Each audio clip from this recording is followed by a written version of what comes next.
নমস্কাৰ মই সকলো ছাৰ-বাইদেউসকলক আজি মোৰ এই চেনেললৈ স্বাগতম জনাইছোঁ। আজি মই আপোনালোকৰ বাবে আকৌ এটা নতুন ভিডিঅ' লৈ আহিছোঁ আৰু সেই ভিডিঅ'ৰ যোগেদি মই আপোনালোকক কিছুমান গুৰুত্বপূৰ্ণ কথা মই জনাম বুলি এই ভিডিঅ'টো বনাইছোঁ। গতিকে ছাৰ-বাইদেউসকল আপোনালোকে এই ভিডিঅ'টো চাই যাব আৰু শুনি যাব যাতে আপোনালোকে কিছুমান কথা যিবোৰ গুৰুত্বপূৰ্ণ হয় আমাৰ বাবে সেইটো আপোনালোকে গম পায়। হ'ব পাৰে আপোনালোকে এই নটিচটো পালে কিন্তু তথাপি আপোনালোকে পঢ়া নাই।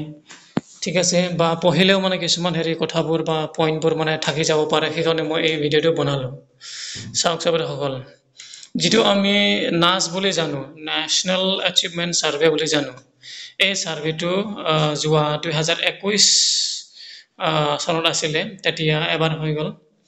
আকৌ এতিয়া 2024 চনত আৰু এবাৰ হ'বলৈ গৈ আছে।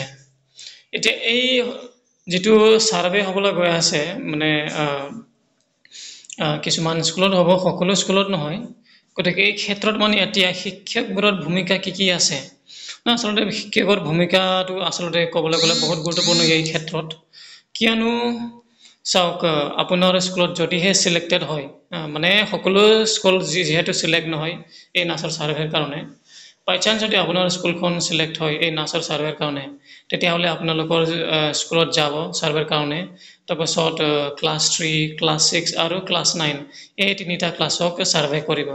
এতিয়া চাওক, এতিয়া যিটো ছাৰ্ভে কৰা হ'ব এই ছাৰ্ভেত ক'বলৈ গ'লে OMR শ্বীট দিয়া হ'ব ল'ৰা ছোৱালীবিলাকক। এতিয়া ক্লাছ 9 টেনত অলপ ডাঙৰ হয়, সিহঁতে নিজেও কৰিব পৰা কিছুমান জ্ঞান আহি যায়, অলপ জ্ঞান থাকে।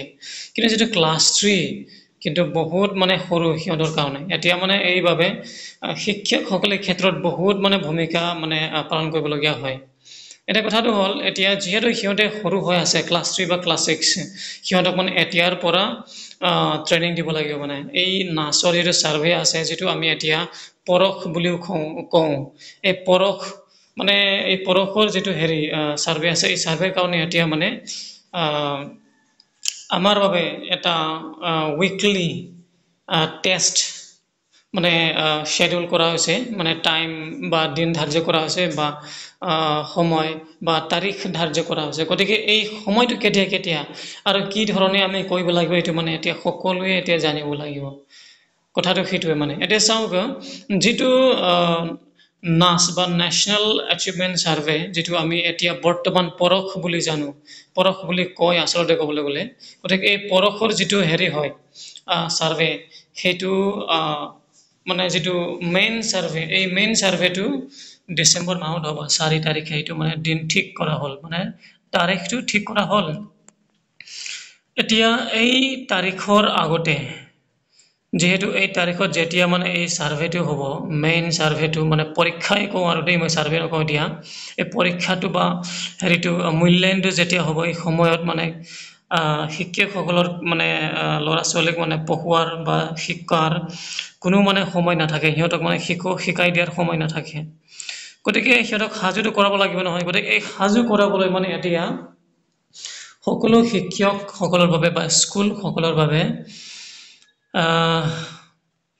এটা শ্বেডিউল উলিয়াই দিয়া হৈছে।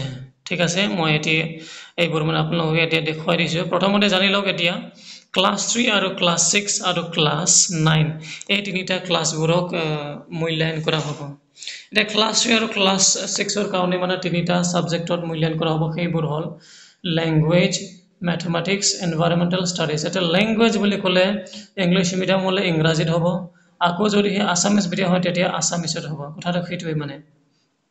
বাকীবোৰ মেথছ, এনভাইৰনমেণ্ট সেইটো নিজৰ নিজৰ মিডিয়ামটো লৈ ইনষ্ট্ৰাকশ্যনটো দিয়া হ'ব। তাৰপিছত এইফালে চাওক, ক্লাছ 9ত মেথছ থাকিব, ছায়েন্স থাকিব আৰু ছ'চিয়েল ছায়েন্স থাকিব। এই তিনিটা থাকিব, 4টা, এটা বেছি থাকে তাত, মেথছ থাকে ছায়েন্স বেছি থাকে তাত ক'বলৈ গ'লে। গতিকে ক্লাছ 9ত 4টা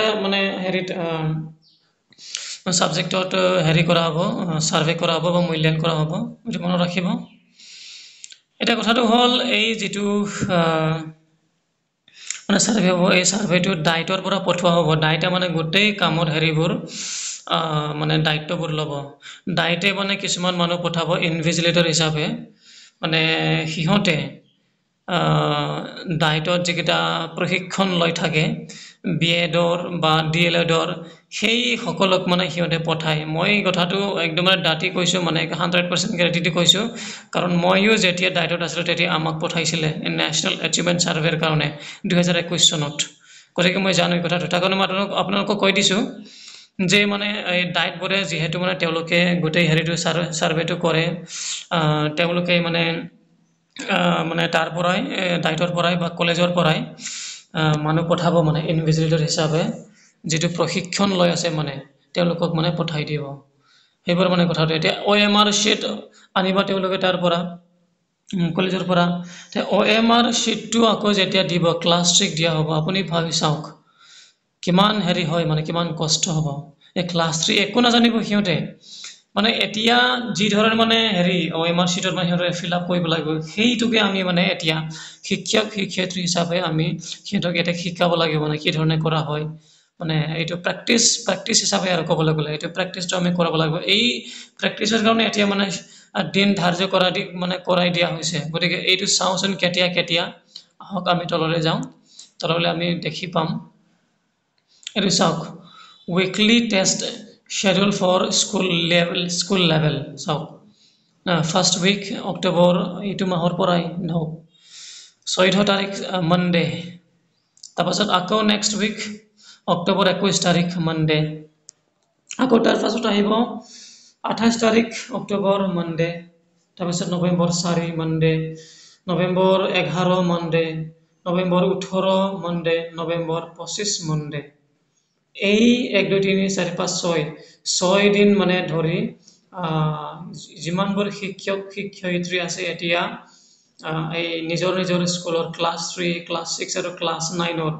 নিজৰ স্কুলত যিমানলৈকে ক্লাছ আছে সেই ক্লাছৰ ভিত্তিত মানে ক্লাছ 3 যদি আছে ক্লাছ 3 শিকাব লাগিব যদিহে ক্লাছ 6ও আছে বা 9ও আছে তেতিয়াহ'লে গোটেই ক্লাছটো মানে এতিয়া শিকাব লাগিব মানে প্ৰশিক্ষণ দিব লাগিব মানে ট্ৰেইনিং বুলি কৈছোঁ আৰু সিহঁতক মানে এতিয়া মানে টেষ্টৰ দৰে মানে সিহঁতক মানে এতিয়া শিকাব লাগিব কি ধৰণে মানে কৰা হয় কি ধৰণে ফিল আপ কৰিব লাগিব সেইবোৰ মানে গোটেইটো মানে শিকাব লাগিব কথাটো এইটোৱে তাৰপিছত আকৌ এই কথাটো এটা জানিবলগীয়া যে ইয়াত যদিহে ধৰি লওক কিবা এটা কাৰণত মানে কিবা এটা মানে প্ৰব্লেম যদি হয় অসুবিধা হয় সেইদিনাখন মানে যিটো মানে তাৰিখ ধাৰ্য কৰা হৈছে তেতিয়াহ'লে পিছদিনাখন মানে এই হেৰিটো আপোনালোকৰ যিটো হেৰি আছে ন টেষ্ট আছে যিটো শ্বেডিউল কৰি দিয়া আছে দিন বা তাৰিখ ধাৰ্য কৰা আছে এই তাৰিখৰ পিছদিনাখন আপোনালোকে টেষ্টটো ল'ব লাগিব মানে যাতে মানে ল'ৰা ছোৱালীয়ে মানে শিকিব পাৰে কথাটো সেইটো মানে ইয়াত কোৱা হৈছে গতিকে ছাৰ বাইদেউসকল সেইটোৱেই এই যিটো পৰখৰ যিটো হেৰি আহি গ'ল